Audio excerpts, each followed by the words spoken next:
She mopped the floors of the school while students laughed behind her back.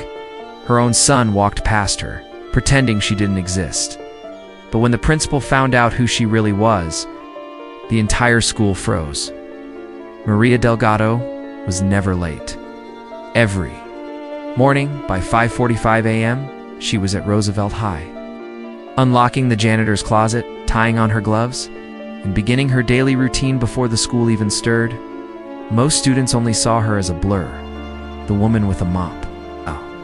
The one who pushed the squeaky cart. But inside, Maria remembered every name, every face, especially her son, Daniel. A sophomore, smart, reserved, and ashamed. Maria had raised Daniel alone after his father passed away in an accident when Daniel was just 3. She'd cleaned everything from restaurants to hospitals. She cleaned her own son's school so he could study for free. But at school, he never looked at her, didn't speak to her, not even a nod, because Daniel had learned one thing early. In high school, appearances mattered, and his classmates, they were brutal. "Yo, Daniel," one boy sneered.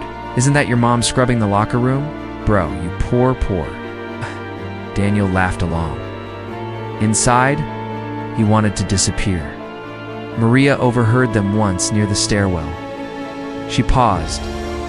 Her hand gripped the mop tightly, but she kept cleaning, because what mattered more than her pride was her son's future. That evening, as Maria washed Daniel's school uniform, a paper slipped from his pocket, a hand-drawn piano, jaded in charcoal. She paused, her breath caught. He still remembered. Back when he was 5, Maria had taught him. Claire de Lune, on a broken keyboard. They found at a flea market, but life got louder. Work got harder. Music. Faded survival remained.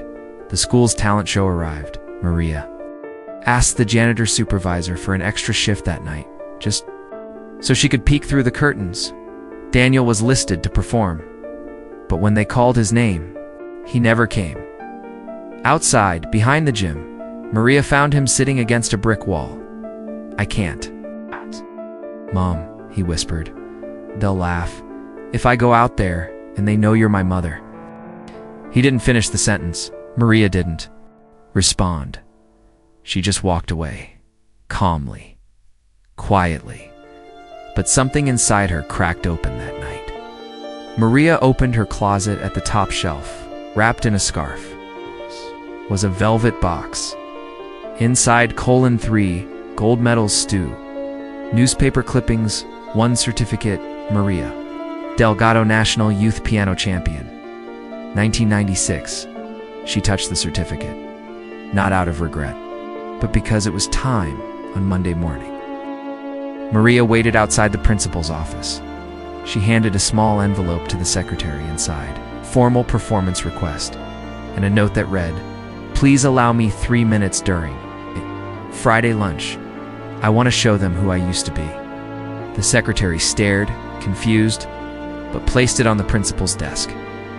Every night that week, after cleaning, Maria stayed in the music room, alone, practicing. Her fingers were rusty. She hadn't played in 15 years, but her muscle memory returned. Note by note, measure by measure, she was no longer just sweeping hallways. She was sweeping back into herself. Friday lunch, students buzzed over fries and phones. Suddenly, a voice over the loudspeaker. "Today's surprise performance is by..." The janitor. Laughter erupted. "What? No way. Is she gonna clean the piano?" Maria walked out.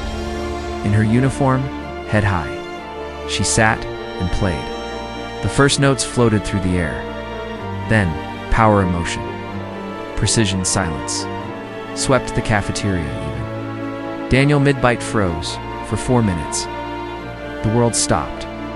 When she finished, no one clapped immediately. They were too stunned then. Applause, real, loud, overwhelming. Daniel's tray clattered to the ground. He stood, walked toward the piano, and hugged her. The principal approached afterward, stunned. "You played like a professional." Maria handed him a faded newspaper clipping. Once, she said softly, I'm sorry, he said.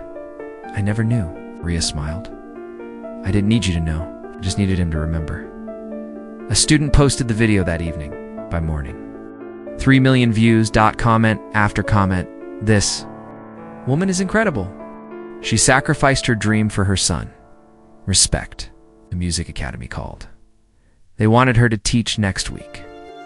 Daniel walked into school differently. No more lowered head, no more avoiding glances. When people whispered now, it wasn't insults. It was awe. That's her son. His mom's the one who played. And Maria still mopped the halls.